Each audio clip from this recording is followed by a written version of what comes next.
está hablando claro. Luego, durante el transcurso del texto, va aclarando de que existen varias islas pequeñas entre la isla grande, la Atlántida, y los continentes, que los atlantes utilizan estas islas para llegar hasta los continentes. No van haciendo el viaje seguido, sino que existe una gran distancia desde la Atlántida hasta el continente, lo que es ahora Europa o lo que es África.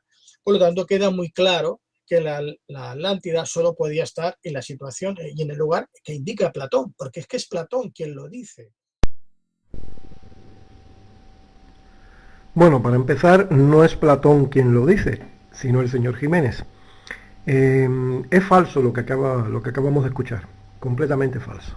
En ningún momento Platón dice, o bueno, digamos, en ningún momento se lee en el Critias, que está escrito por Platón con los apuntes de su tío pentabuelo Solón, en ningún momento se puede ver que se diga que entre la Atlántida y el continente de Europa y África había islas o muchas islas y que la distancia era muy grande como afirma el señor Jiménez, evidentemente para poder justificar su teoría de que la Atlántida estaba en el centro mismo del océano Atlántico, digamos en lo que hoy son los restos, no serían las Islas Azores.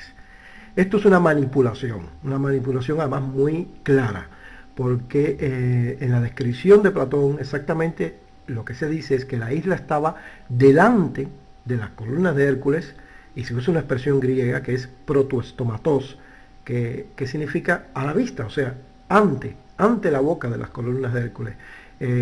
Esta preposición pro se utiliza en todos los casos conocidos, y eso lo verifiqué yo y lo publiqué hace muchos años, en todos los casos conocidos que se registran en la lexicografía griega, siempre se usaba para señalar algo que estaba muy cerca a la vista, desde algo que está a pocos centímetros de uno hasta algo que está como muy distante, unos 20 kilómetros. Esa es la distancia mayor en la que yo pude encontrar un caso concreto donde se localizara algo con respecto a otro punto utilizándose la preposición pro o pro tu, o sea, delante de o ante tal cosa, ¿no? Ante algo. Entonces queda claro que lo que es la Atlántida, por lo menos la parte más oriental de la Atlántida, la parte que está más cerca de las columnas de Hércules, de Europa, o sea, de Iberia y de Marruecos, estaba a la vista, al alcance, o sea, muy cerquita, no lejos en el centro del océano Atlántico. Pero aún así, las otras islas, esas islas a las que se refiere el señor Jiménez, esas otras islas, que en griego se escribe en el texto como alas nesus, o sea, otras islas, las otras islas, se describen después de la Atlántida, no antes de la Atlántida. O sea, en ningún momento se describe entre las columnas de Hércules y la Atlántida, sino después de haberse descrito la Atlántida, se dice, y después se pasaba a otras islas, y enfrente mismo, o sea, justo enfrente, en griego katantikru, de esas otras islas había todo un gran continente. Ese gran continente evidentemente sería o América o Groenlandia o el norte de Sudamérica, pero no existen islas, en ningún momento se describen un montón de islas o un grupo de islas, como dice el señor Jiménez, entre la Atlántida y lo que es Europa y África. O sea, esto es sencillamente o manipulación del texto que está escrito en griego, incluso hasta de las traducciones en español que conocemos todos, o ignorancia, una de las dos.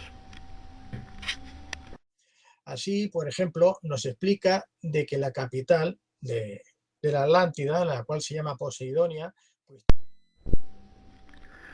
Bueno, de nuevo, otra información falsa. En ningún momento Platón dice que la capital de la Atlántida se llamara Poseidonia. Yo invito a cualquiera que busque cualquier edición en castellano, hasta la peor edición o traducción que pueda haber del Timeo y del Critias. Y bueno, invito al lector a que busque a ver dónde, en qué parte se dice que la capital se llamara Poseidonia.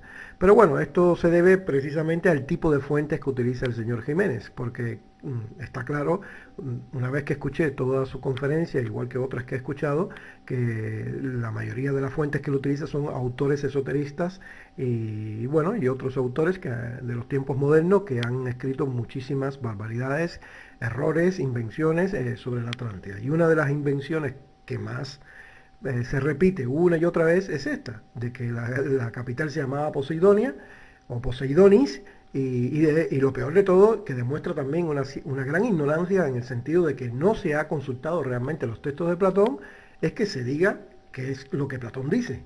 Y eso es evidente. O sea, si el señor Jiménez dice que esto fue lo que Platón dijo, o que Platón describe eso, que la capital se llamaba Poseidonis o Poseidonia, está claro que entonces no ha leído los textos de Platón, a no ser que él tenga una versión desconocida de algún códice o manuscrito escrito en griego que no conozca a nadie. Porque todos los códices que se conocen, los 72, que los he revisado y los he estudiado por más de 20 años, en ninguno de ellos se dice que la capital se llamara Poseidonis. De hecho, el nombre de la capital de la Atlántida no se dice en ningún momento. Se puede asumir que podía haber sido Atlantis, que podía haber sido Poseidonis, que podía haber sido Eumedia por Eumelón, yo qué sé, Evenoria por Evenor, el primer fundador o el abuelo, digamos, de Crito. Se puede poner el nombre que uno quiera, pero no lo dice Platón. O sea, Platón en ningún momento, ni ningún autor de la antigüedad, ninguno, jamás dijo el nombre de la capital de la Atlántida. Bien, pues desde este acantilado, desde el mar, para acceder al primer anillo de agua, hay 3 anillos en total concéntricos, como vemos en esta imagen. Para llegar a atravesar desde el mar al primer anillo, hay que pasar un túnel subterráneo, es un paso subterráneo para las barcas, los terremes, que tiene una longitud aproximada de unos 9 kilómetros. 9 kilómetros ese túnel. Llegando, una vez pasado este primer túnel y llegando... Falso también. En ningún momento se puede leer en el Critias, que es donde se hace la descripción de la metrópolis circular concéntrica de la Atlántida, de Atlantis, pues en ningún momento se lee que este canal que conectaba el mar con el inicio de lo que es realmente la Acrópolis, o sea, los anillos concéntricos, los 3 canales circulares o fosos inundados del agua del mar, pues ese canal que conecta el mar con lo que es el primer gran foso circular de agua, pues en ningún momento se dice que sea subterráneo. O sea, es que no se explica. Directamente se dice simplemente que es un canal de 9 kilómetros, unos 50 estadios, aproximadamente 9 kilómetros y medio de longitud, y se describe su ancho y su profundidad, pero no se dice en ningún momento que esté cubierto y que esté excavado como un túnel. Lo del túnel se describe después, en los tramos que hay debajo de cada anillo de tierra. O sea, como se puede ver en el mismo dibujo que él está mostrando, aunque el dibujo no es muy exacto, debajo de los puentes, o sea, entre foso y foso, hay anillos, hay dos anillos de tierra, y ya después está la isla central. Bueno, pues los túneles estarían exactamente siguiendo la línea de los puentes que atraviesan esos espacios de agua. O sea, por debajo de tierra de cada anillo. Es donde único se ve en el Critias que se habla de que esos túneles, de que ese paso acuático, por donde pasaban ese túnel, por donde pasaban los terremes, atravesando los anillos de tierra, era soterrado, o sea, era excavado en la roca, pero en ningún momento se explica, no se dice, invito al lector que lo verifique, que todo el tramo de casi 9 kilómetros de longitud entre el mar, o sea, entre lo que es la costa, la embocadura, ¿no?, el comienzo del canal largo que llega hasta el primer anillo, hasta el primer foso de agua, en ningún momento se dice que sea cubierto, que sea subterráneo. Esto es otra mala interpretación, o que simplemente el señor Jiménez se está basando, está describiendo este dibujo, ya está, así de simple, y eso es lo que está viendo en el dibujo, y eso es lo que está describiendo, pero lo está poniendo de nuevo en la pluma, en el cálamo de Platón, o sea, como si lo hubiera escrito Platón. Bien, vamos a ver lo que realmente se puede leer en el Critias, exactamente en el Critias 115e. Voy a leer mmm, lo que dice la traducción clásica de la editorial Gredos, para que nadie diga que es mi propia traducción o mi propia interpretación. No, vamos a usar una traducción clásica, autorizada y aceptada por todo el mundo, que con independencia de que contiene algunas imperfecciones y algunos errores que yo he hallado en mis 20 años de estudios de las traducciones existentes, aún así, en más de un 90%, digamos en más de un 98, un 99%, sigue siendo una traducción buena, una traducción correcta. Y en cualquier caso, para que nadie diga que yo estoy utilizando mi propia interpretación, pues vamos a leer la traducción clásica de Gredos. Dice así: comenzando por el mar, hicieron un canal. Nótese que se dice canal, no túnel. Hay una diferencia muy clara entre lo que es un canal y lo que es un túnel. Sigamos. Hicieron un canal de 3 pletros de ancho, 100 pies de profundidad y 50 estadios de longitud. Esto viene siendo aproximadamente unos 9 kilómetros y medio, más o menos. Sigo. Y lo hicieron llegar hasta el brazo de mar circular más exterior de todos. De esta manera, dispusieron una entrada a los navíos venidos de alta mar, como si fuera un puerto. Practicaron en ella una bocana suficiente para que los mayores navíos pudieran también entrar en el canal. Vuelvo a repetirse, canal, no túnel, ni pasadizo.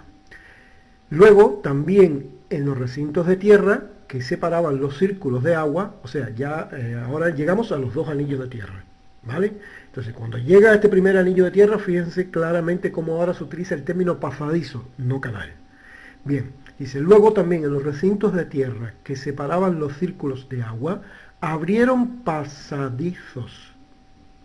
Es correcta la traducción, porque en el texto griego se utiliza una palabra que solo se puede traducir como pasadizo o túnel, o sea, algo que se hace bajo tierra, ya no es un canal.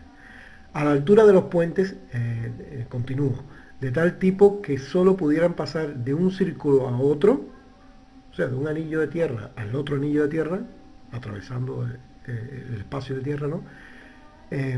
Una sola trireme, o sea, una sola embarcación. Y techaron estos pasadizos de manera que la navegación era subterránea, pues los parapetos de los círculos de tierra se elevaban suficientemente por encima del mar. O sea, queda más que claro. Lo que se excava desde la desembocadura en el mar, o sea, desde la costa, hasta llegar al primer foso circular de agua que da paso al primer anillo de tierra, es un canal, no un túnel. O sea, un canal a cielo abierto. Y fijaros que os he hablado del oricalco, del metal de oricalco. Pues bien, resulta que este metal que era tan desconocido y que incluso muchos autores durante mucho tiempo han estado diciendo que era algo mitológico, que no existía, pues resulta que este pasado diciembre, en 2014, en las costas de Gela, en el sur de la isla de Sicilia, en Italia, se ha encontrado lo que es los restos de un pecio griego del siglo VI antes de Cristo, en el que, entre otras cosas, habían 39 lingotes de oricalco. Sí, amigos, 39 lingotes de oricalco. Aquí vamos a ver ahora, por ejemplo, cómo los buzos están subiendo a la superficie estos lingotes. Podemos verlos aquí. Aquí los están ya manejando.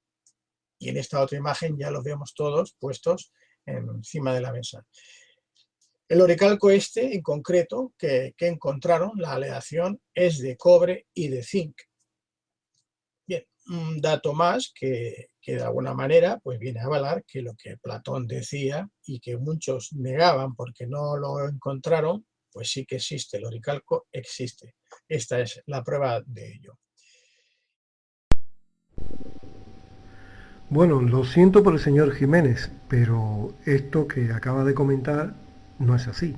O sea, no hay ninguna prueba de que el oricalco, de que eso que ha sido hallado sea el oricalco al que se refiere Platón. Yo soy el primero que me encantaría que aparecieran evidencias arqueológicas del oricalco al que se refiere Platón, pero no es este el caso. Lo que supuestamente ha sido hallado no tiene en absoluto nada que ver con la Atlántida. Sencillamente, de ser lingotes de aleación de cobre, zinc y plomo, o sea, latón, parece que es así, tal como se dice. En ese caso es un material que era usado con bastante frecuencia en el mundo clásico, especialmente en acuñaciones de monedas de la época romana. Nótese que tales lingotes han sido datados en plena época clásica, por tanto, miles de años posterior a la desaparición de la Atlántida. Obviamente, la noticia original ha sido reescrita y en algunos casos tergiversada, buscándose un efecto sensacionalista, al vincular el hallazgo con el texto de Crítidas de Platón, que de los escritos de Platón, bueno, pues es el único donde se menciona el oricalco, ¿no? En griego exactamente se pronunciaría así, algo así como orijalcos, y que es el metal de los atlantes, en efecto, como en esto sí tiene razón el señor Jiménez, el metal, como dice Platón, más valioso después del oro.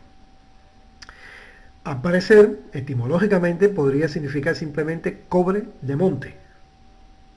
Ori es monte y jalcos cobre. O sea, un tipo de cobre que se extraía directamente de las montañas, tal como se explica, ¿no? Para despejar dudas en el mismo Critias. Por tanto, el oricalco de Atlantis no tenía nada que ver con esta aleación artificial de cobre y zinc, o de cobre, zinc y plomo, o de cobre y cualquier otra cosa. Pues el oricalco de Atlantis sencillamente era un tipo de cobre específico, o sea, un metal natural, que se extraía directamente de las montañas de Atlantis y que era bastante abundante y característico del lugar. Fueron los romanos y otros autores posteriores los que especularon con el nombre oricalcum, como se escribía en latín, ¿no? Y bueno, y decidieron dárselo a tales aleaciones artificiales de cobre, zinc y plomo, con las que incluso se acuñaron monedas. Y que en realidad viene a ser lo que se le llama latón comúnmente, ¿no? Así pues, es completamente falso. O sea, lo que ya pregonan muchos medios donde se ha manipulado esta noticia, y vemos que el señor Jiménez lo da por sentado ya, que es el oricalco de Platón, pero no es así. Esto no tiene absolutamente nada que ver con el oricalco que Platón describe. Por tanto, lo siento mucho, y de veras que lo siento porque me encantaría, pero esto no es ninguna evidencia a favor de la Atlántida. En cualquier caso, veamos lo que dice Platón, ¿no? En el Critias sobre el oricalco. Ahí quedará claro que no era una aleación, sino un metal natural que se extraía directamente de las montañas, ¿no? De nuevo vamos a utilizar la traducción de la edición clásica de Gredos. Dice así: en primer lugar, todos los metales duros o maleables que se pueden extraer de las minas. Primero, aquel del que tan solo conocemos el nombre, pero del que entonces existía, además del nombre, la sustancia misma, el oricalco. Era extraído de la tierra en diversos lugares de la isla. Era, luego del oro, el más precioso de los metales que existían en aquel tiempo. Fíjense la comparación con el oro. Primero se dice que era extraído de la tierra y después se compara que después del oro era el metal más importante. O sea que está claro que era un metal natural específico que se extraía directamente, no una aleación de más de 2 o 3 metales. Así que por tanto, lo que se ha encontrado, que es una aleación de cobre con zinc, que se le llama normalmente latón, pero que los romanos llamaban oricalco y con ello acuñaban monedas, no tiene absolutamente nada que ver con el verdadero oricalco al que se refiere Platón. Y bueno, como resulta que cuando Solón va a Egipto es el sacerdote quien le explica todo lo que los atlantes habían conseguido con sus conquistas, porque los atlantes habían conquistado parte de Europa, parte de Asia, África, casi todo el norte y, por supuesto, Egipto. Se puede decir, o por lo menos yo casi me atrevería a afirmarlo, que las pirámides que hay en Egipto, los templos, incluso la Gran Esfinge, todos estos monumentos fueron construidos por los atlantes. ¿Que Egipto fue conquistado por los atlantes? Lo siento, señor Jiménez, ni conquistados ni colonizados. Vamos a aclarar este punto. Esto es absolutamente falso. Conozco los textos de Platón sobre la Atlántida, de sus diálogos Timeos y Critias, casi como la palma de mi mano. Y esto es totalmente incierto. En cualquier caso, invito a cualquier persona que busque una traducción de ambos diálogos y lo verifique. Cualquiera puede hacerlo. Hasta en la peor de las traducciones existentes, no se hallará por ninguna parte que Platón, a través de Critias, que es quien narra la historia, que Solón trajo de Egipto, por supuesto, diga que Egipto fue conquistado por los atlantes o una colonia de los atlantes. Tal afirmación sencillamente no existe. En la narración queda más que claro que Egipto, representado por Sais, la ciudad en la que se encuentra Solón, recibe la tradición de otros sacerdotes egipcios o por textos antiguos, por lo que sea, ¿no? Pero en sus escritos, se aclara así, en sus escrituras sagradas, en sus archivos, la ciudad de Sais tenía una antigüedad de 8.000 años antes de Solón, o sea, 8.000 antes del momento en que se está produciendo la conversación. El origen de Sais se remonta a una fundación tutelar de la diosa Atenea, conocida como Neit o Nith entre los egipcios. Del mismo modo se explica el origen de Atenas en unos 1.000 años antes, o sea, 9.000 antes de Solón. Y en ambos casos, ambas ciudades, tanto la primitiva Atenas como la primitiva Sais, o primigenia, la ciudad de Sais, fueron fundadas justo después de que los dioses olímpicos se repartieran al mundo. Según las tradiciones mitológicas griegas, este hecho ocurre después de la gran batalla conocida como Titanomaquia, o sea, la guerra contra los titanes, que eran los enemigos de los olímpicos, presididos por Zeus.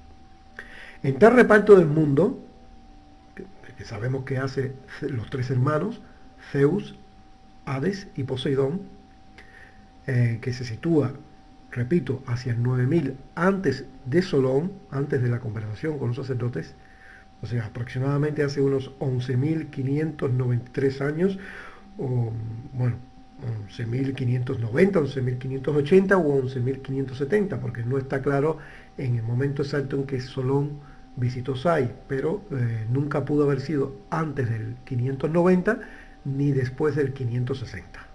Entonces aproximadamente por ahí. Bien, el Ática le correspondió a los dioses hermanos Hefesto y Atenea, y la isla Atlantis le correspondió a Poseidón. Esto es lo que claramente leemos en el Timeo y el Critias, y nada más. Por tanto, se menciona el origen fundamental de tres grandes ciudades, de tres países diferentes. Atenas, Grecia. Sais, Egipto, y Atlantis, Isla Atlántida. Es decir, que Egipto no era ninguna colonia de los atlantes. Era un país tan diferente e independiente de la Atlántida como lo era Grecia. Entonces, ¿por qué se sigue afirmando tan rotundamente que, según Platón, porque todo el tiempo el señor Jiménez, como todos los que hacen este tipo de afirmación, le hacen creer a los lectores y a los que le escuchan en sus conferencias que todo esto es lo que dice Platón? Entonces, ¿por qué se sigue afirmando tan rotundamente que Egipto era una colonia atlante o que Egipto fue conquistada por los atlantes? Yo realmente desconozco los motivos y no sé, no encuentro una explicación clara todavía. Aunque sí me parece que todo esto parte de leer y de creer los libros que escribió Albert Sloman, que como todos ya saben es como una especie de hermano gemelo de Zacarías Sitchin, en el sentido de que que bueno, pues que escribió varios libros sobre la Atlántida y Egipto del mismo tipo, ficción histórica, inventándoselo casi todo, manipulando los datos, leyendo los jeroglíficos como les vino en gana, inventándoselo todo, hasta la lengua egipcia que él utiliza no existe, ni los jeroglíficos egipcios que él traduce con sus significados como le da la gana tampoco está documentado. Entonces, bueno, pues así cualquiera hace libros. Y, y bueno, eso es lo que pasa, que estas son las fuentes que utilizan la mayoría de estos autores que siguen repitiendo estos errores. En fin, desde el punto de vista especulativo, repito, cualquiera puede decir que Egipto pudo haber sido una colonia de los atlantes o de los extraterrestres mismos si quieren. Incluso hasta podría afirmarse igual de categóricamente, si tanto se creen estas ideas, ¿no? Pero lo que sí no veo lógico por ningún lado es que, vaya, bajo ningún concepto, es mentir. O sea, afirmar que fue el mismo Platón quien afirmó determinada falsedad, ¿no? Que interesa al autor que en ese momento está utilizando esa información de ese modo, para así quizás convencer más a los lectores, a los que le escuchan y otorgarle cierta credibilidad a sus propias creencias, ¿no? Yo pienso que si se quiere defender una idea del tipo que sea, pues que se haga. Todo autor tiene derecho, todo investigador, ¿no? Yo en ese sentido lo respeto todo y no me opongo. No tengo ningún problema con ello. Por muy fantasiosa y hasta ridícula que pueda parecer, o que me pueda parecer a mí, ¿no? Una idea o una hipótesis determinada, yo no tengo ningún problema en entender que cada cual tiene derecho a creer la hipótesis que quiera y a defender en lo que crea, ¿no? Pero por lo menos que no se falseen los datos. Eso es lo único que pido. Que no se ponga en la boca de Platón, o mejor dicho, en el cálamo, en su pluma, en su escritura, ¿no? En sus escritos, algo que realmente él no dijo. Y este es uno de los casos que más se repite. En ningún momento, pero en ningún momento Platón dice que Egipto fue conquistado por los atlantes. Vamos a aclarar de todas maneras este punto para que no quede ninguna duda. Cuando los atlantes deciden entablar una guerra contra los pueblos del Mediterráneo, con la intención de dominarles, obviamente, tal como se dice en el Timeo, ellos llegaron hasta Egipto. O sea, eso está claro, llegaron hasta las fronteras de Egipto, toda la Libia hasta Egipto, eso es lo que se dice, ¿no? Pero leemos claramente cómo los mismos sacerdotes agradecen a Solón después porque sus antepasados, los atenienses, o sea, esos atenienses de la primitiva Atenas que se enfrentó al Imperio Atlante, derrotaron a los atlantes y que gracias a esta hazaña salvaron a los egipcios mismos de llegar a ser esclavizados por los atlantes. Esto está claro en el Timeo 25c, 25d. Invito a los lectores que repasen este pasaje. Y de nuevo queda claro que los egipcios, al igual que los griegos, pertenecían a un pueblo y una estirpe completamente diferente de los atlantes. De eso no hay duda. Pero hay más. En el Critia 113a, 113b, consulten, tengan el libro a la mano o una versión en internet, si puede ser la traducción de la clásica de Gredos, pues mejor, y vean cómo claramente Solón, cuando explica que cuando se propuso traducir los nombres de la historia de Atlantis, es decir, los nombres de sus personajes, desde la lengua indígena, en griego indígena, o autóctona es epijorión, de los atlantes hacia el idioma griego, constató entonces que los egipcios ya habían hecho lo mismo antes y habían traducido los nombres siempre por sus significados y equivalencia hacia el idioma egipcio. O sea, por tanto, de nuevo, una prueba incuestionable más de que Egipto era un país diferente y por supuesto con una lengua diferente a la de los atlantes. Y por tanto, no era una colonia de los atlantes. Seguimos. El término colonia, desde el punto de vista más general, suele ser confundido y usado incorrectamente. De todos modos, no se puede sostener, basándose en Platón, que Egipto haya sido colonia de Atlantis, ni siquiera por un corto espacio de tiempo, por el mero hecho de que se diga de que ellos se expandieron, o sea, los atlantes, como conquistadores, por Europa hasta la Tirrenia y por Libia hasta Egipto. Y esto, considerarlo como una evidencia de colonización, porque conquista o dominación bélica por la fuerza no es lo mismo que colonización. Antropológicamente son acciones y conceptos completamente diferentes. En realidad no hay ningún pasaje en el Timeo ni en el Critias donde explícitamente se diga que Egipto fue colonizado o ocupado o conquistado por los atlantes, en ningún momento. Todo lo contrario, veamos lo que se dice al respecto. En esta ocasión vamos a usar la traducción clásica de nuevo y autorizada de la editorial Gredos, para que nadie saque a relucir que uso mi propia traducción, ¿vale? Que de paso se ha aclarado, en cuanto a este pasaje no propone un significado diferente, o sea, mi traducción es casi la misma. Los comentarios los voy a indicar entre paréntesis, ¿no? Cuando crea necesario aclarar algo. Bien, en el Timeo 25b podemos leer: toda esta potencia unida, entre paréntesis, del ejército atlante, intentó una vez esclavizar en un ataque a toda vuestra región, entre paréntesis, Grecia, la nuestra, entre paréntesis, Egipto, y el interior de la desembocadura, entre paréntesis, el Mediterráneo. Entonces Solón, el poderío de vuestra ciudad, se hizo famoso entre todos los hombres por su excelencia y fuerza, pues superó a todos en valentía y en artes guerreras. Condujo en un momento de la lucha a los griegos, 25c, o sea, entramos en la sección 25c, luego se vio obligada a combatir sola cuando los otros se separaron, corrió los peligros más extremos y dominó a los que nos atacaban, entre paréntesis, los atlantes, alcanzó así una gran victoria e impidió que los que todavía no habíamos sido esclavizados lo fuéramos, y al resto, cuantos habitábamos más acá de los confines Heráclidas, entre paréntesis, columnas de Hércules, nos liberó generosamente. Esto es lo que podemos ver en el Timeo de Platón, 25b, 25c, en la traducción, introducción y notas por María Ángeles Durán y Francisco Lisi en la editorial Gredos. En la edición que estoy leyendo es la edición de 1992, páginas 167 a 168. Vemos que claramente se dice que la armada de los atlantes intentó una vez esclavizar en un ataque a toda vuestra región, Grecia, y la nuestra, Egipto. Por tanto, intentó esclavizar. Fíjense que está claro, intentó. Es decir, que solo lo intentó, pero no llegó a conseguirlo. Incluso si esclavizar se quiere entender como colonizar o conquistar, ¿no? En cualquier caso, solo se intentó, pero no se consiguió. ¿Por qué? Gracias a que los griegos, o mejor dicho, los primitivos, estos primeros atenienses, ¿no?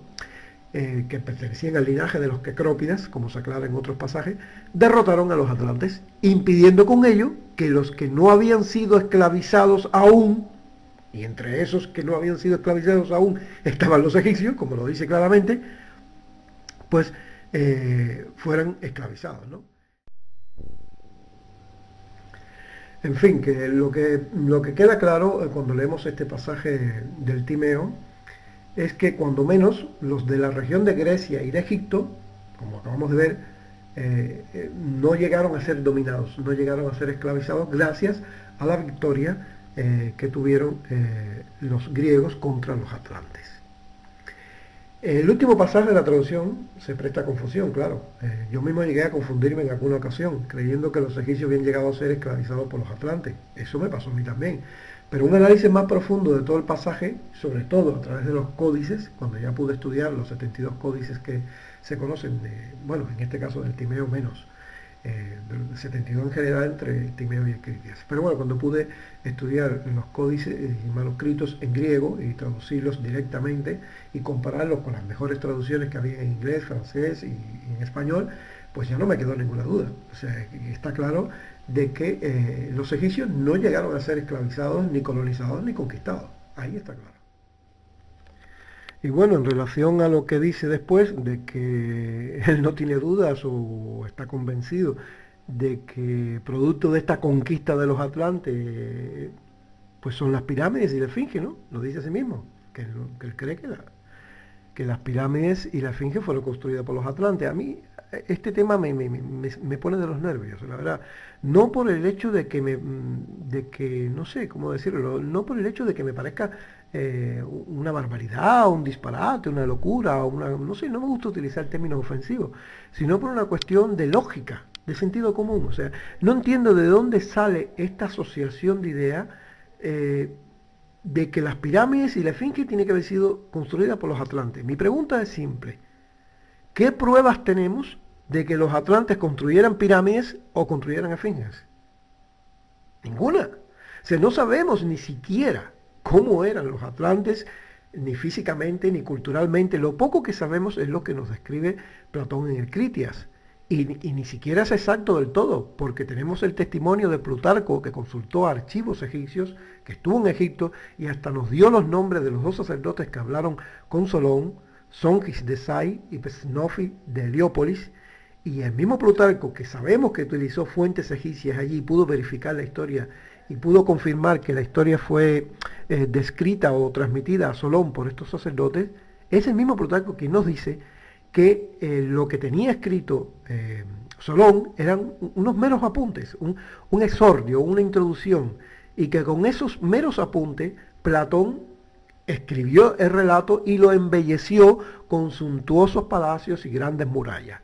Lo cual quiere decir que ya de entrada no podemos ni siquiera fiarnos de que todo lo que se describe en el Critia en cuanto a grandeza, acueductos, puentes, canales, etcétera, toda esa gran ciudad que nos maravilla, sea realmente exacto a lo que le habrían contado los sacerdotes a Solón, o sea, lo que estaría en los apuntes. No, porque lo dice Plutarco, que lo embelleció Platón después, lo enriqueció, lo decoró con suntuosos palacios y grandes murallas. Pero aún así, vamos a suponer que todo lo que se describe en el Critias, todo es exacto a lo que estaba escrito en los apuntes de Solón. O sea que Platón no añadió nada. Vamos a suponer que Plutarco nos ha mentido aquí. Yo no lo creo, pero vamos a suponer que nos ha mentido. Y que todo es así, tal cual estaba en los apuntes de Solón. Ni siquiera así podemos justificar lo de las pirámides de la Esfinge, porque no existe en ningún momento ninguna descripción de pirámides en la Atlántida, ni de nada que se parezca a la Esfinge. Así que yo no entiendo bien esto, no lo entiendo. Esa idea obsesiva que se repite una y otra vez de autor a autor, y todos repiten lo mismo, de que los atlantes conquistaron Egipto y que las pirámides de la Esfinge las construyeron los atlantes. Pero ¿cuáles son las pruebas? ¿Cuáles son siquiera los indicios? O sea, la mera prueba indiciaria que nos lleva a vincular o a sacar esta conclusión. Si no sabemos cómo era el ajuar arqueológico de los atlantes, porque todavía no ha aparecido la Atlántida bajo el mar, no hemos encontrado su ciudad bajo el mar, porque tiene que estar bajo el mar si es que existió de verdad. Hasta que no la encontremos y no la excavemos y no veamos cómo eran sus edificios, no podemos decir, ah, mira, los atlantes estuvieron en tal lugar y fueron los que construyeron tal lugar o influenciaron en tal cultura. No lo sabemos, no sabemos si hacían pirámides ni si hacían monumentos como la Esfinge. Esto es simplemente una afirmación gratuita sin fundamento alguno.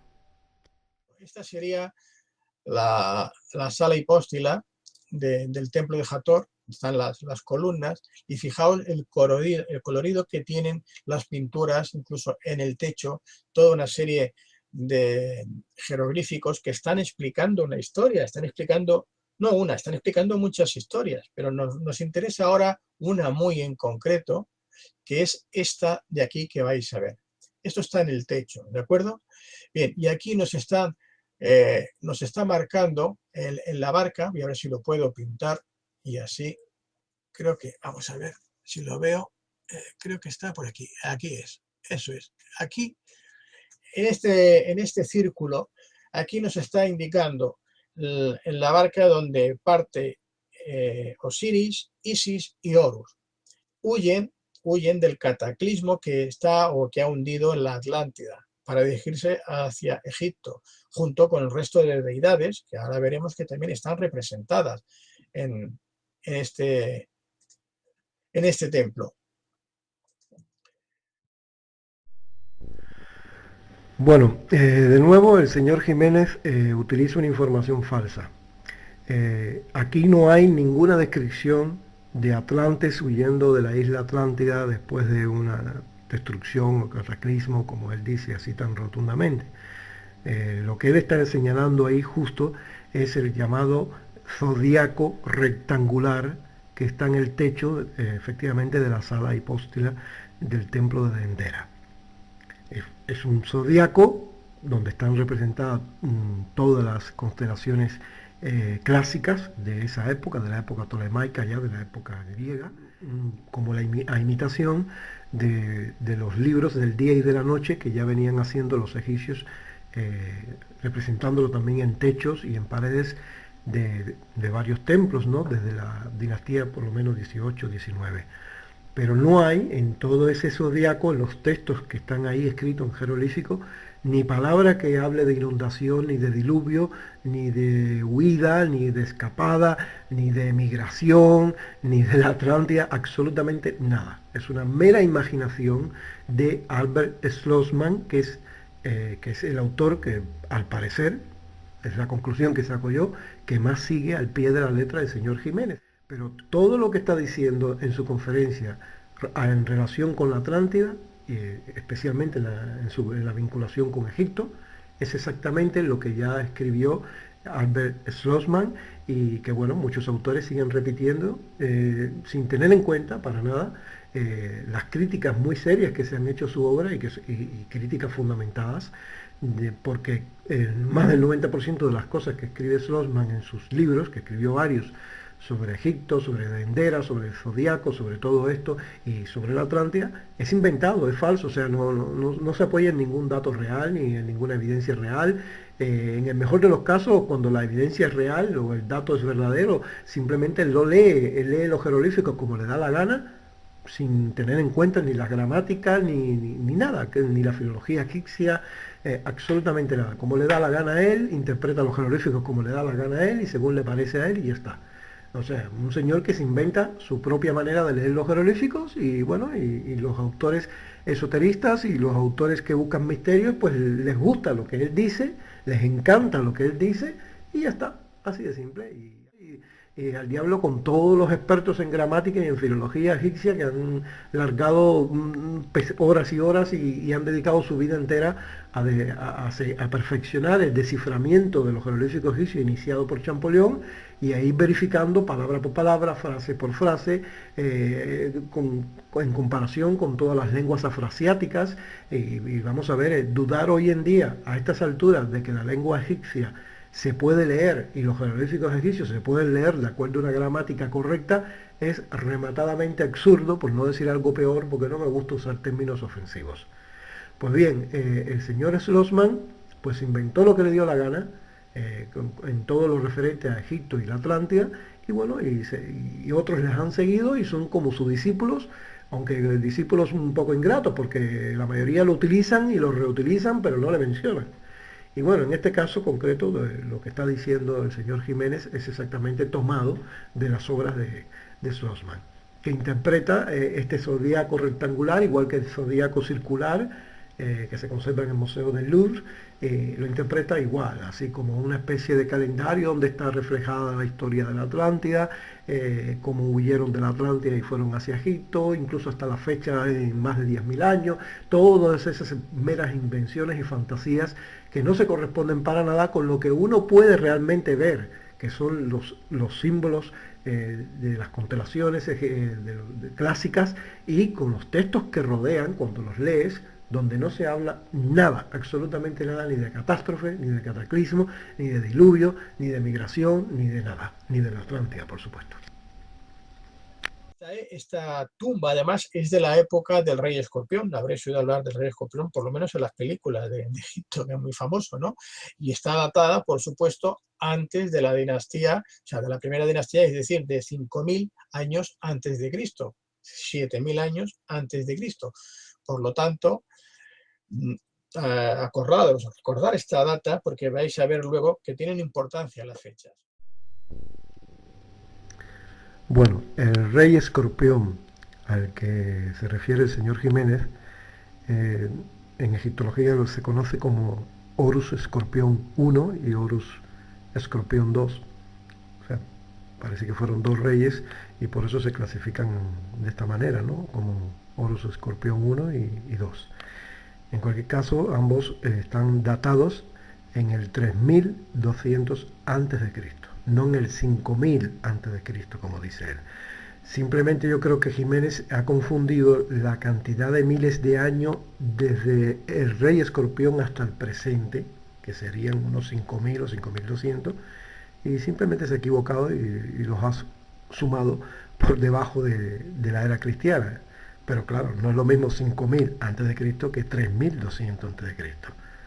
Sí, porque de 5000 antes de Cristo estamos hablando de 7000 años. Y eso es lo que dice Jiménez, y además lo repite varias veces, o sea, lo cual demuestra que es un error por ignorancia, que no un simple despiste, sino algo que él cree que es así, por una mala interpretación, obviamente, de la literatura existente, porque no hay ninguna teoría de ningún egiptólogo de que el rey Escorpión se haya datado en el 5000 a.C. Todas las dataciones siempre están en torno al 3200, creas o no en ellas, claro está, pero todas las dataciones que se conocen oficialmente están por ahí, entre 3200 y 3100 a.C., no 5000 a.C. Bueno, os voy a enseñar algo que antes no lo he comentado, porque lo dejaba para decirlos ahora. En esto que os he dicho antes, si os fijáis aquí abajo, en esta parte de aquí, veréis unas rayas quebradas. Pues bien, os explico. Una raya quebrada significa agua. Dos rayas quebradas, una debajo de la otra seguidas, juntas, significa aguas en plural. Tres rayas quebradas, una, dos y tres, significa en este caso, la subida del Nilo, ¿no? El desbordamiento del Nilo. Cinco rayas quebradas, seguidas, significa un diluvio.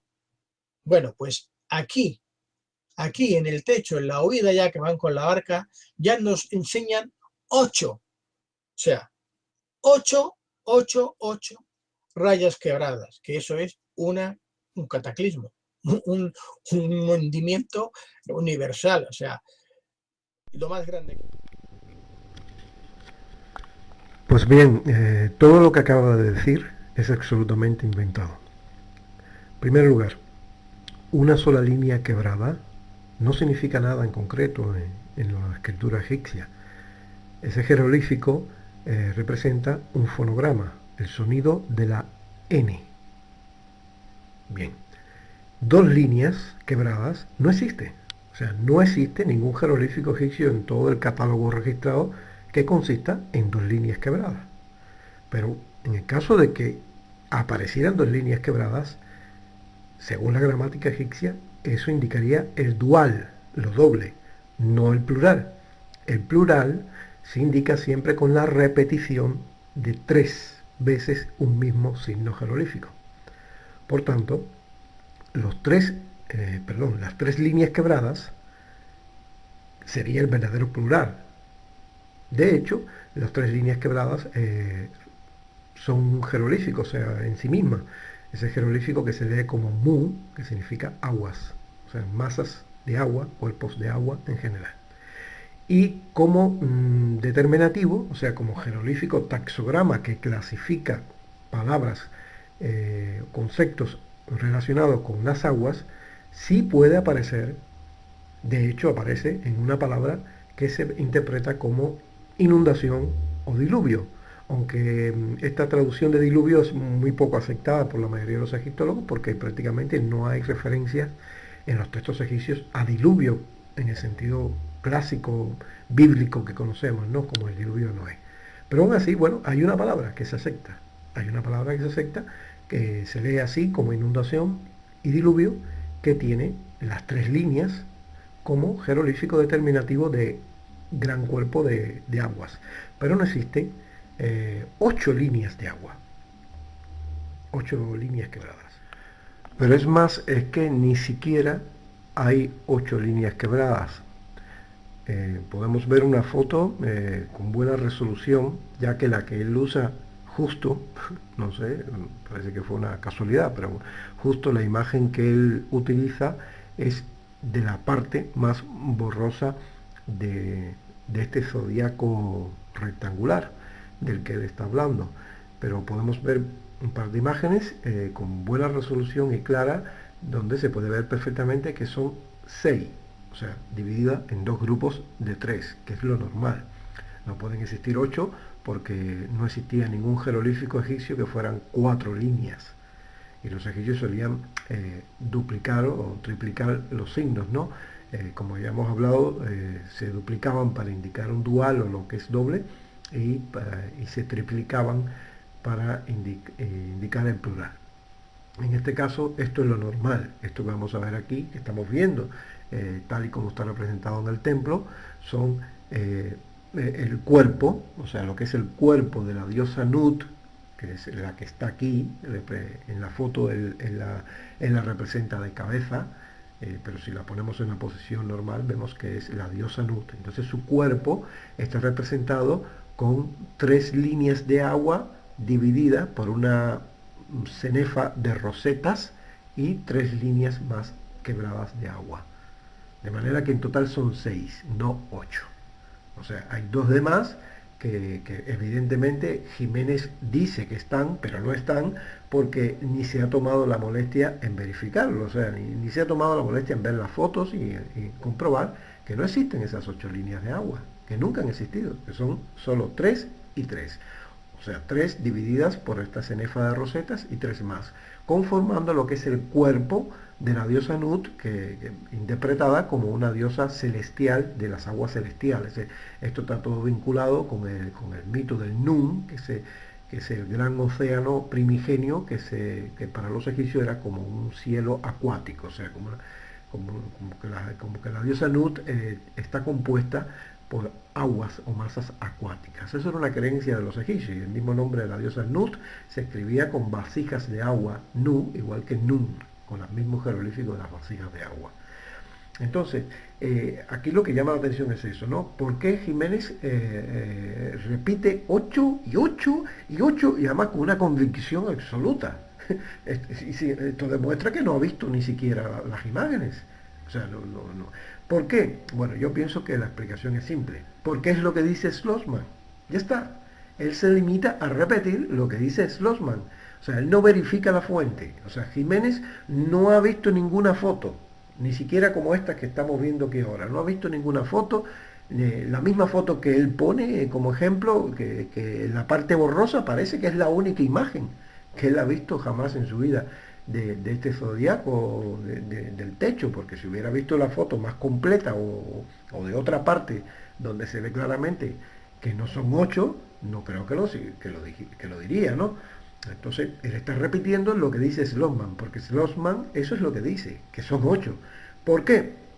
Porque precisamente Schlossman, como hacen casi todos los escritores con falta de rigor o que simplemente practican el género de ficción histórica, como Zecharia Sitchin, pues utilizó un dibujo antiguo de los primeros que hicieron en la expedición francesa de Napoleón, donde precisamente se interpretaron mal estas corrientes de aguas, estas líneas quebradas, y efectivamente se dibujaron 4 y 4, cuando realmente son 3 y 3. Entonces, utilizando esos dibujos, él hizo otro dibujo, no el mismo, él hizo otro dibujo, otra interpretación, y donde sí, mantuvo esta mala interpretación. Y bueno, pues esto es lo que pasa. Esto es lo que pasa cuando se confía en autores que no se debe confiar, en autores que no tienen credibilidad científica, que no tienen rigor ninguno, pero uno, no sé por qué, decide creerles y darles una categoría que no merecen. Y esto es lo que ha pasado, que ahora Jiménez pues queda mal ante mucha gente al repetir y 8 y 8 y 8 y además con una convicción absoluta, cuando estamos viendo que no son 8, que son solo 6, 3 y 3. Algo perfectamente natural en la forma en que los egipcios tratan sus jeroglíficos y su simbología. Eso es lo único que está indicando, ahí no está hablando ni de diluvio universal, nada, simplemente es el cuerpo de la diosa Nut, que para los egipcios la diosa Nut, el cielo, estaba compuesto por unas masas acuáticas, ni súper misterioso, ni esotérico en esas líneas quebradas en esos dos grupos de 3 y 3, dividido por esa cenefa de rosetas, como vemos en la foto. Creo que es muy interesante, pero no quiero seguir sin explicaros, por eso me he dejado aquí este mural del templo de Hathor, y aquí veréis unas figuras. Estas figuras que se observan subiendo la escalera son los dioses que construyeron este templo de Hathor, los Sensu-Hor. Los Sensu-Hor, que significarían los seguidores o sucesores Bueno, aquí ya entramos en una materia, no sé, estoy intentando no utilizar términos que puedan parecer ofensivos, pero la verdad que no se me ocurre otra palabra que decir que esto es, no sé, vamos a dejarlo en mera invención. Lo que se ve en esa imagen no son los seguidores de Horus, como mal dice el después sucesores, no. Senshu Hor significa seguidores, adoradores de Horus. Simplemente lo que vemos ahí es la imagen del faraón y los distintos aspectos de una sola diosa, la diosa Hathor, o sea, la diosa Isis Hathor. Se va repitiendo la imagen del faraón, se va alternando con los distintos aspectos de la diosa Isis Hathor. No son los seguidores de Horus, perdón, y no hay en ninguna parte en ese mural ni alrededor, o sea, ninguno de los jeroglíficos que hay ahí, no va a usted a encontrar. Yo invito no sé, a quien quiera que lo busque, que lo haya. Además, si existiera, yo supongo que él lo mostraría, ¿no? A ver dónde dice ahí que son los Enchuhor. Y dónde dice ahí que son los dioses que construyeron el templo de Hathor. Todo esto es mera invención. Y este hombre, además, que antes se me olvidó comentarlo, es Losman, él habla en su último libro, que lo conocemos, el título es el libro de Más allá de la vida, pero nosotros lo conocemos popularmente como el libro de los muertos. Él habla que existe un papiro del escriba del faraón Keops, de la cuarta dinastía, como dije antes, de 2500 a.C., y que además se conserva en el Museo del Cairo actualmente, si es que no lo han robado con lo de la primavera de marzo, esta que hubo, en el que se indica lo siguiente, dice, por orden de Khufu, es decir, de Keops, el templo de la Dama del Cielo de Dendera será reconstruido por tercera vez, sobre el mismo emplazamiento y según los planos establecidos por los sucesores de Horus, los Sensuors que comenté antes, que estuvieron 10.500 años antes de Cristo. Bien, sobre pieles de gacela y se habrá guardados en los archivos del rey. Pues nos está diciendo aquí que en este caso el faraón Keops no solamente no construyó la pirámide, es que ni siquiera construyó el templo de Dendera, porque ya era la tercera vez que se había reconstruido.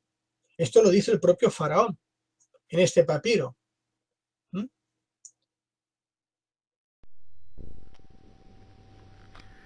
Bien, lo del supuesto papiro, esto es increíble, lo del supuesto papiro que se conserva en el Museo del Cairo, escrito por un escriba de Jufu, o sea, de Keops, donde se habla pues de unas pieles de gacela, escrita por los seguidores de Horus, los Shemeshu Hor, y donde se habla ya de la construcción del templo de Dendera, pues fíjense ustedes, mucho antes de cuando se construyó, ¿no? Desde los tiempos de Keops.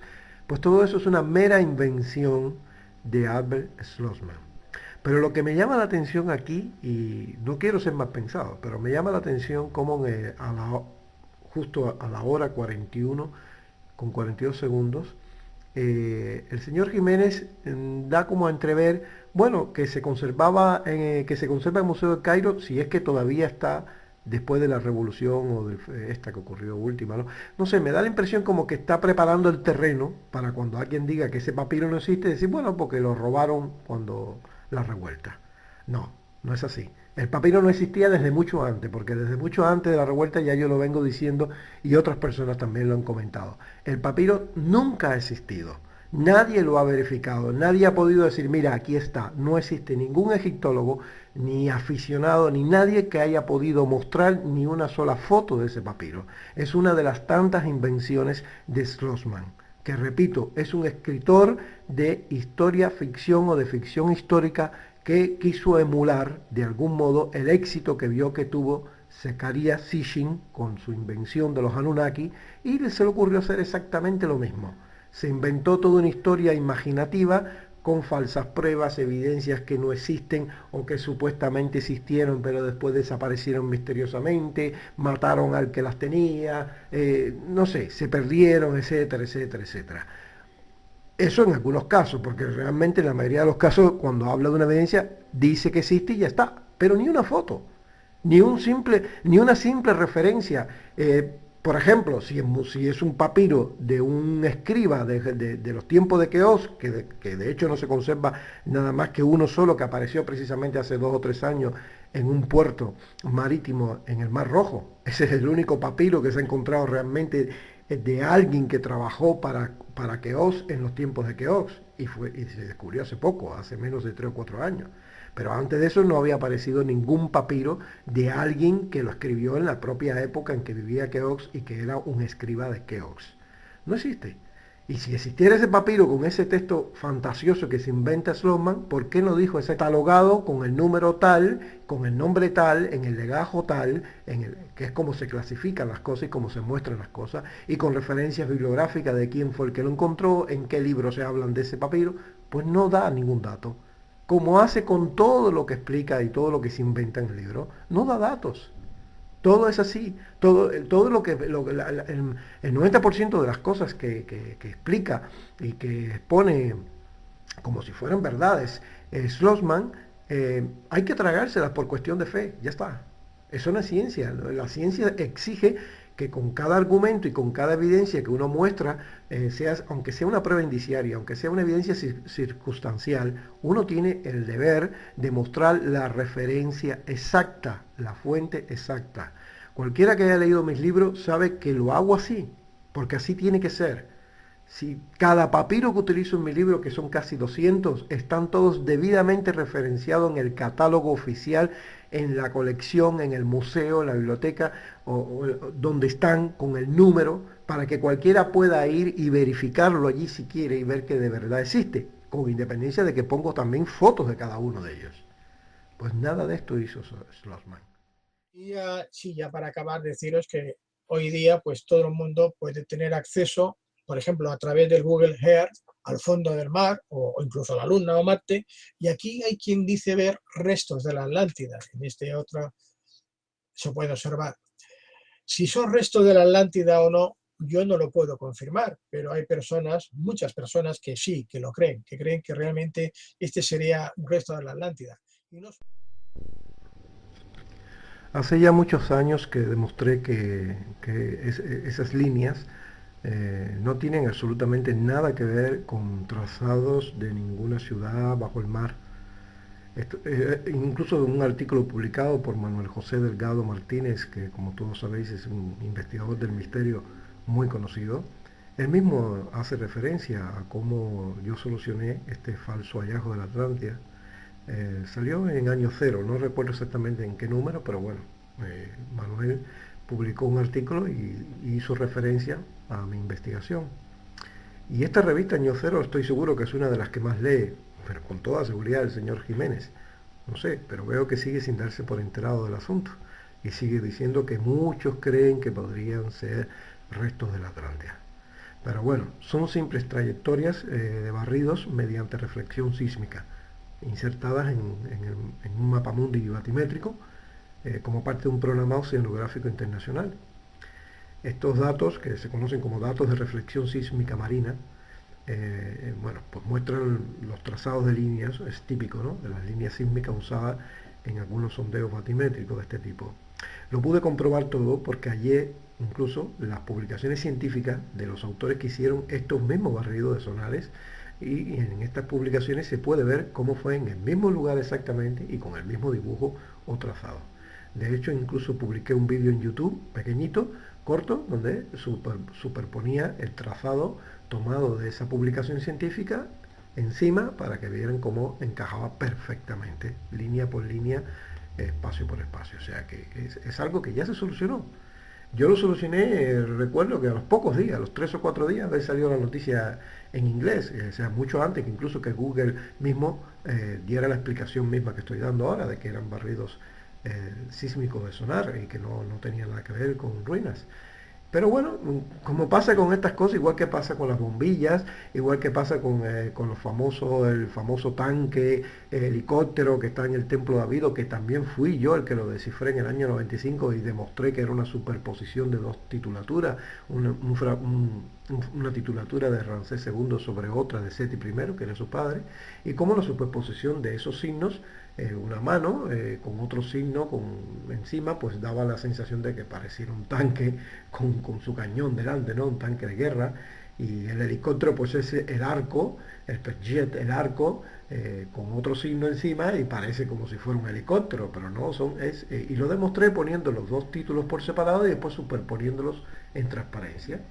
Y para muchos egiptólogos y gente con sentido común, cuando vio mi demostración, ya está, asunto zanjado. O sea, lo demostré perfectamente, con hechos, con evidencias, ¿no? Con una interpretación correcta de los jeroglíficos egipcios. Sin embargo, sigue apareciendo en documentales de misterio, autores como el señor Jiménez y otros que se dedican a este mundo siguen utilizándolo como una evidencia posible de visiones del futuro que tuvieron los egipcios o de antiguos extraterrestres que tenían helicópteros y tanques de guerra como los que tenemos ahora nosotros, cosa muy curiosa, estuvieron en Egipto, etcétera. ¿Por qué es así? Porque, como dice un refrán, no hay peor ciego que el que no quiere ver. Entonces, cuando alguien refuta científicamente algunas de las evidencias, entre comillas, que más se suelen utilizar para convencer a la gente de ciertas creencias, pues no se admite. O sea, es como que se ignora por completo, se ignora. La mayoría de las refutaciones que yo he hecho de evidencias falsas como esta, siguen siendo ignoradas sistemáticamente, siguen siendo ignoradas por la mayoría de los investigadores de misterio. Les da igual. Yo sé que la mayoría de ellos las conocen y las han leído, pero no todos tienen la dignidad y la ética profesional, como en el caso de Manuel, que me ha demostrado ya muchas veces que él sí reconoce, y cuando algo se demuestra con suficiente evidencia, él lo acepta, como aceptó en mi desciframiento de los falsos jeroglíficos estos de tanques y de helicópteros del templo de David, y también aceptó finalmente que los grafitis, o sea, los grafitos que están en las cámaras de descarga por encima de la cámara de rey de Keops, también son auténticos y no falsos, como él mismo creía, porque lo creía muchísima gente, claro, no porque él fue el primero, sino porque lo creía muchísima gente, que a partir de las declaraciones de Zecharia Sitchin, que manipuló y falsificó todos los datos, todo lo que pudo y más, para convencer a la gente de que era una falsificación hecha por Weiss, cuando descubrió estos grafitos, ¿no? A finales del siglo XIX. Pero bueno, yo lo demostré, otros autores también lo hicieron, pero bueno, yo hice un estudio muy amplio hace ya casi 15 años o un poco más, donde lo fui argumentando paso por paso, ¿no? Y al final, bueno, Manuel lo ha aceptado, igual que ha aceptado lo de los jeroglíficos de David, pero yo no conozco, no voy a decir ninguno porque hay un par de ellos más, pero bueno, muy pocos investigadores del misterio heterodoxos que tienen la dignidad y la ética profesional de cuando un argumento que ellos han estado usando para de alguna manera apoyar sus teorías o sobre las hipótesis que ellos prefieren, ¿no? O más les gusta o más les convence, son refutadas, ellos lo reconocen. Pero muy pocos, ¿eh? La mayoría siguen haciendo pues lo mismo que está haciendo el señor Jiménez. Siguen utilizando una y otra vez falsos argumentos, invenciones, datos incluso inventados o falsos. O sea, ya no es una cuestión de interpretación. O sea, yo respeto que todo el mundo tiene derecho a interpretar, a hacer hipótesis. En eso no me meto. O sea, a mí me da igual la interpretación o la hipótesis que puedan hacer de que yo creo que fue fulano, yo creo que fue un extraterrestre que hizo esto. Yo no me meto en eso. O sea, cada cual es libre de interpretar lo que quiera. Lo que a mí sí me molesta bastante es el engaño, o sea, la falsificación del dato. O sea, utilizar datos que no existen. Utilizar, como vemos que el señor Jiménez aquí hace, utilizar datos de Sloman, cada vez son datos falsos, de supuestos papiros que no existen, de inscripciones que no existen, de interpretaciones que no existen. El origen etimológico que da del nombre de Egipto es un disparate absoluto, que no tiene nada que ver con el nombre de Egipto, porque el nombre de Egipto, que en griego es Egyptus, es una pronunciación de Guttus y de Gittus, que es el nombre de copto. O sea, no tiene absolutamente nada que ver con Ahamempta y todo el invento que se hizo Sloman para indicar que ese era el nombre de la Atlántida, y que de ahí del nombre de la Atlántida que se inventó Sloman, que no está escrito en ningún texto egipcio, y que todo es una pésima interpretación que él hace, que no tiene absolutamente nada, pero nada que ver con la gramática egipcia, Y de ahí llevarlo hasta el nombre, de ese nombre falso dio origen al nombre de Egipto. Bueno, es toda una sarta de sandeces y de estupideces y de falsedades una detrás de otra que yo, la verdad que nadie, no sé, si alguien me viera cuando estoy solo leyendo estas cosas o cuando las estoy viendo en un documental, lo que sufro, ahora mismo me estoy conteniendo muchísimo. ¿Por qué me estoy conteniendo muchísimo? ¿Por qué? Por una cuestión de ética. O sea, la ética es muy, o sea, ¿cómo decir? Es muy importante mantener una ética, tanto en un discurso, en un debate. La ética significa respeto a la parte contraria. Así esté diciendo lo que tú creas que sea la barbaridad mayor, yo estoy obligado, por ética, a mantener un diálogo de respeto. Y a mantener incluso una presunción en la buena fe, o sea, y entonces claro, es fácil salirse de la ética, dejarse llevar por el impulso y por la rabia que uno siente en ese momento, la impotencia de ver cómo alguien está utilizando datos falsos una y otra vez, y repite los mismos datos falsos, y eso enciende la sangre cuando tú sabes que eso es falso y puedes incluso refutarlo fácilmente y puedes incluso mostrar la verdadera evidencia para que para convencer para demostrar, ¿no?, que ese dato que se está usando es falso. Entonces es muy fácil perder los estribos y perder la ética y entonces utilizar, como hacen muchos fundaescépticos y pseudoescépticos, utilizar la burla fácil, ¿no? Insultos, tal, pero no. Yo hago todo lo posible. Hace muchos años atrás sí me dejaba llevar por la pasión y cometí algunos errores, pero el que no aprende de sus errores no es sabio, y yo pretendo, bueno, ser sabio, o por lo menos llegar a ser lo más sabio posible, ¿no?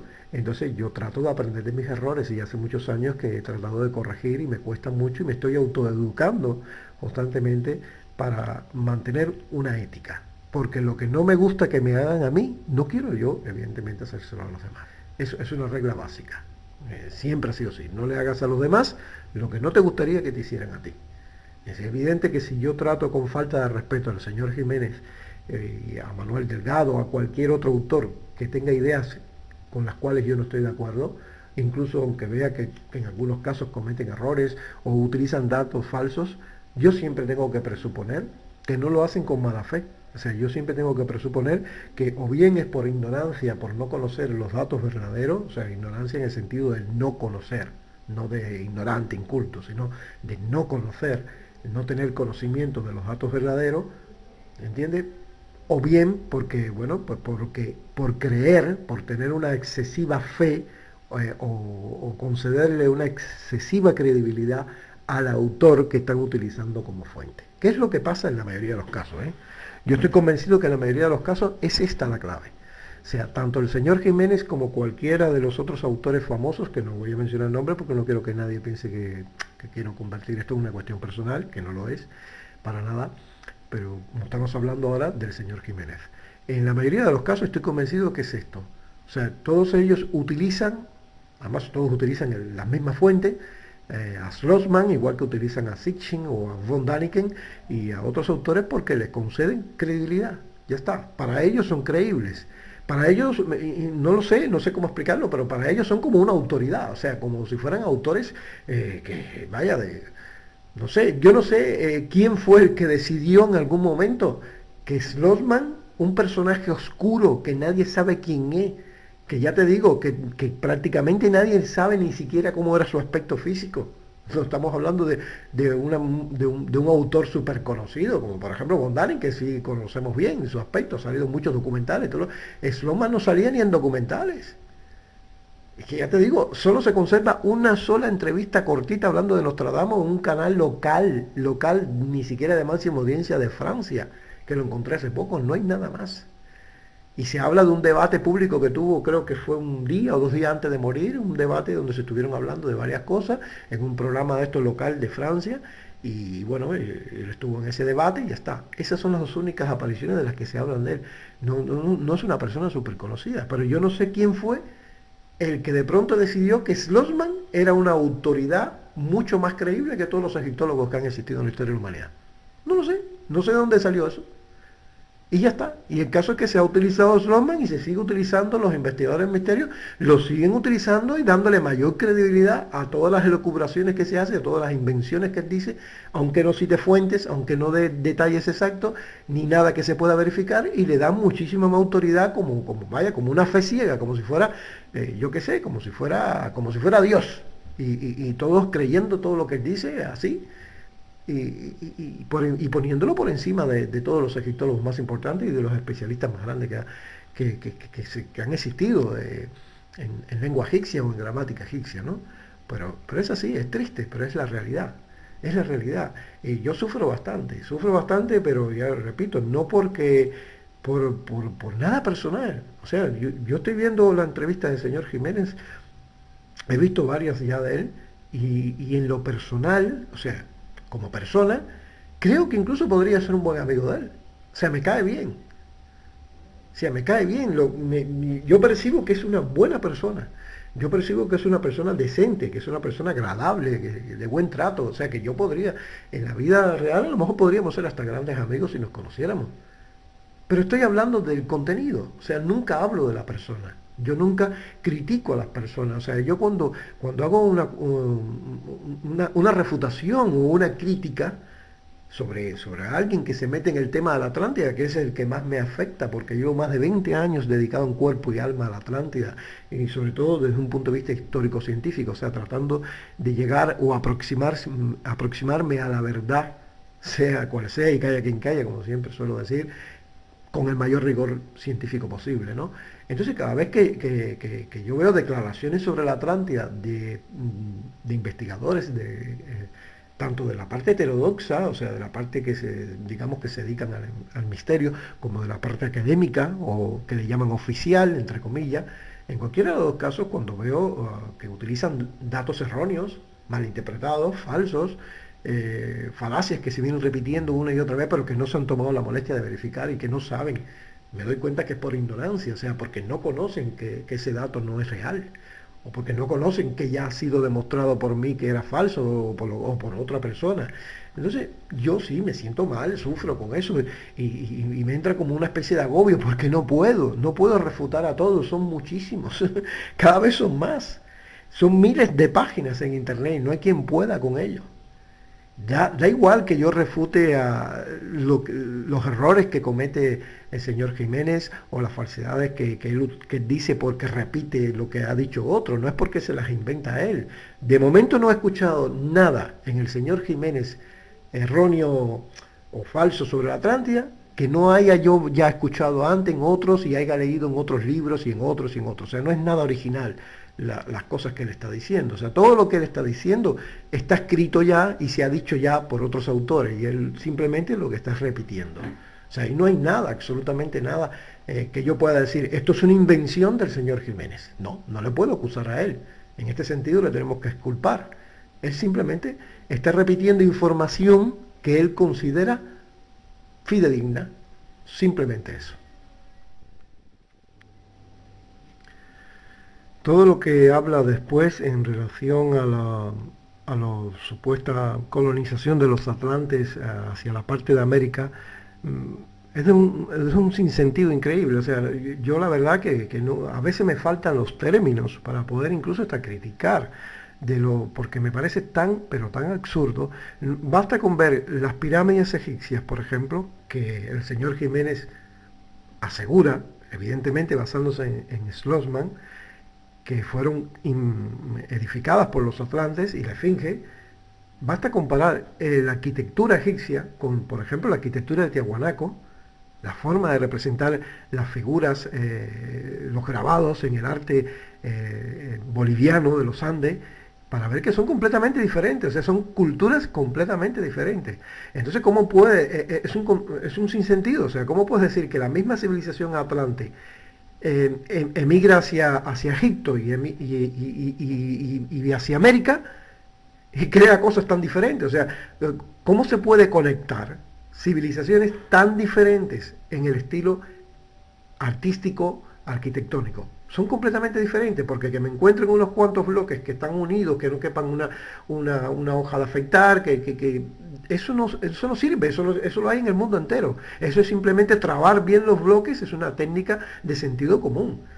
Pero la clave está en el arte, o sea, la forma y el estilo de representar. Cualquiera que vea las construcciones que se hacían en América del Sur, en la zona de los Andes, en Bolivia, de las culturas incas o pre-incas, cualquiera que vea ese arte, ese estilo, no necesita ser arqueólogo para darse cuenta que no tiene absolutamente nada que ver con el estilo egipcio, pero nada que ver. Ni tampoco tiene nada que ver con el estilo de Centroamérica. Igual que el estilo de Centroamérica, el estilo artístico, el estilo arquitectónico no tiene absolutamente nada que ver con el estilo egipcio, salvo la cuestión de las pirámides que están por el mundo entero porque es una forma elemental, que imitan montañas. Fuera de eso, son culturas completamente diferentes, con estilos diferentes, expresiones artísticas y simbólicas diferentes y de épocas diferentes, con grandes diferencias de miles de años por relaciones de carbono 14 y de otros métodos, de termoluminiscencia, o sea, de dendrocronología, por varios métodos. O sea, no hay manera posible de vincular todo esto como obras de los descendientes de la Atlántida o de los que emigraron de la Atlántida cuando se hundió. Es todo mera fantasía. Todos son meras fantasías que vienen desde la época de Ignatius Donnelly y que le han seguido varios autores y sobre todo Schlossman en la parte más ya directa con Egipto, ¿no? Pero todo esto son meras imaginaciones, fantasías y desarrolladas por personas que no tienen verdaderos conocimientos de historia antigua ni de arqueología antigua. Porque cualquiera que haya estudiado de verdad las culturas antiguas de la humanidad y conozca los estilos arquitectónicos y artísticos, las expresiones propias de estas culturas centroamericanas, de América del Sur y de Egipto, perfectamente se da cuenta que las similitudes son mínimas. Y esas similitudes mínimas son perfectamente lógicas que se pueden haber producido por mera invención o descubrimiento de cada civilización, como por ejemplo el hecho de construir pirámides, que repito, se dio en casi todas las culturas del mundo. Unas más pequeñas, otras más grandes, unas escalonadas, otras con las paredes más rectas, otras en forma circular, concéntrica, escalonada, da igual, pero todas evocando el mismo sentido, o sea, el sentido de una montaña, de una colina primigenia. Y eso lo demuestro yo con un estudio etimológico que hice a mediados de los 90. Comparé digamos, la expresión, la palabra, el término que tenía cada civilización que construyó pirámides, el término propio que tenían en su propia lengua para nombrar a las pirámides, a sus propias pirámides, y resultó que en todas las civilizaciones, en todas, hasta en la China, que era la que me faltaba, y hace poco me lo confirmó el doctor César Guardepaz, que es un filósofo y está haciendo un segundo doctorado en China, es un experto ahora mismo hace ya unos cuantos años en cultura china y me lo confirmó, que también en China se le llama de la misma forma que se le llamaba en Egipto, no me refiero a la misma forma, a la misma expresión, no la misma palabra, sino el mismo significado, montaña. Que dice, para todas las culturas del mundo, una pirámide era una colina, un cerro o una montaña. Evidentemente cada uno en su propia lengua. En egipcio Mer, curiosamente en las culturas de la India Meruve, relacionado con el monte Meru, que también es monte, pero por ejemplo entre la cultura china es Shan, que significa montaña. En la cultura de los Atapaca del Mississippi, a los mounds, a esa especie de pirámides troncopiramidales con plataforma, que es una forma de pirámide, ellos le llaman Meru también, muy parecido a como se decía en Egipto. Entonces digamos que en algunas culturas sí hay un término parecido, pero en la mayoría de las culturas cada una tiene su propio término que no tiene ninguna relación con otras. Pero lo curioso es que en todas significa siempre lo mismo: colina, cerro o montaña. De modo que la pirámide surgió de manera independiente en la mayoría de las culturas, en otras sí hubo difusionismo, está claro, porque hasta el término es el mismo y se pronuncia igual, pero siempre en todas las culturas, incluidas las centroamericanas, desde el primer momento que empezaron a hacer pirámides, la llamaron montaña, colina o cerro. Por lo tanto, la idea que subyace es una idea primaria de que evoca una montaña, evoca una colina, y por eso se erigieron las pirámides en zonas llanas o en el medio de un valle, es decir, en zonas alejadas de montañas, no entre montañas ni en la cima de las montañas, sino en lugares donde efectivamente no había montañas. Y es una evocación de las montañas, bien por un culto a una montaña primigenia como, o una colina primigenia, como en el caso de los egipcios, o en el caso de los hindúes, con el monte Meru, no sé, una ideología antigua en la que se cree que desde de una colina o una montaña que estaba a la vez en una tierra, una primera tierra que emergió de los océanos, surgió la vida. Es muy posible que ese mito sea un mito universal o que surgió en algún punto concreto de la Tierra, todavía no podemos saber si en Egipto o si en Eurasia, y desde ahí se fue expandiendo ese mito, esa idea a distintas culturas del mundo y cada una fue creando pequeñas montañas, que eran los túmulos primero, los primeros túmulos, y después cada vez las iban haciendo más grandes, y eso es lo que son las pirámides. Yo recomiendo mejor a todos los interesados en saber, bueno, pues con más criterio, con datos reales y verificables y con un argumento más científico, sin ninguna duda, yo recomiendo que vean la serie eh, producida por Chris White y el doctor Michael Heiser, en español, traducido sería la serie, creo que se llama Refutando astronautas ancestrales. Hay una, hay una colección en 4 partes, os dejo el enlace debajo del vídeo, podéis ver los enlaces y os los recomiendo, sobre todo en la parte segunda que justo trata de todo este tema de las culturas incaica, tiahuanaco, pumapunco, etcétera. Bueno, casi todo de lo que habla Jiménez.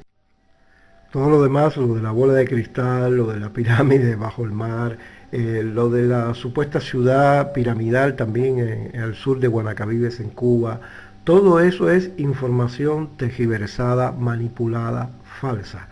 Ni siquiera les interesa ver la versión verdadera de los investigadores cubanos, porque Manuel Iturralde, el geólogo que participó en esa expedición, que vio las evidencias, que las conoce de primera mano, que tiene los vídeos, que le correspondió hacer el estudio geológico, el doctor Manuel Iturralde, que es un geólogo de mucho prestigio a nivel internacional, cubano, tiene su propia página, su propio canal de YouTube, que les dejaré el enlace, y él mismo lo explica, que son bloques naturales, con formaciones más o menos extrañas y un poco en forma de cubo, alguno que tiene una punta que parece como piramidal, pero nada que concreto, o sea, nada que realmente se pueda identificar como artificial o hecho por el hombre. Y él mismo lo dice, que se ha sacado de contexto y se ha exagerado por todas partes y se han hecho hasta reconstrucciones virtuales como la que utiliza el señor Jiménez aquí para ilustrar, que son falsas, que no tienen nada que ver con lo que ellos han descubierto ni la han hecho ellos, que las hizo alguien por internet y todo el mundo se lo ha tragado.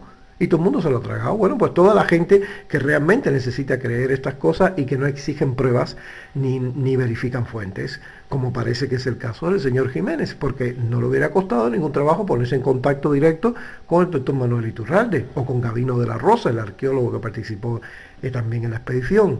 Yo los conozco a los dos personalmente y sobre todo a Gabino de la Rosa porque fue maestro mío en Cuba de arqueología colonial. Y puedo deciros que son personas muy serias, muy rigurosas y muy honestas, sobre todo eso, muy honestas. Y ellos le pueden poneros en contacto con ellos y ya se lo explicarán, aparte de que tienen su propio canal de YouTube donde lo explican todo. Pero claro, el canal de YouTube del doctor Manuel Iturralde, que es una enciclopedia dando clases de geología de todo tipo en su vídeo, pues a la gente lo que le interesa es esto, la fantasía. Las cosas fantasiosas, exageradas, súper extraordinarias, súper misteriosas, eso es lo que interesa, eso es lo que vende. Y personas, no quiero decir que el señor Jiménez lo hace con esa intención porque no le conozco personalmente, no tengo nada personal con él y creo que él tampoco conmigo, o sea, no nos conocemos. Pero sé que sí hay otros, que no voy a mencionar el nombre, que sí se agarran de todo este tipo de información falsa, incluso lo saben que son información falsa, saben que no se pueden verificar, saben que son rumores, que son invenciones y las siguen utilizando una y otra vez en cada escrito, en cada conferencia, para seguir ganando, porque es para ellos un negocio, un modo de vida. Y nada más, no están interesados realmente de una manera honesta en la búsqueda de la verdad, como siempre digo, esté donde esté, sea cual sea y caiga quien caiga.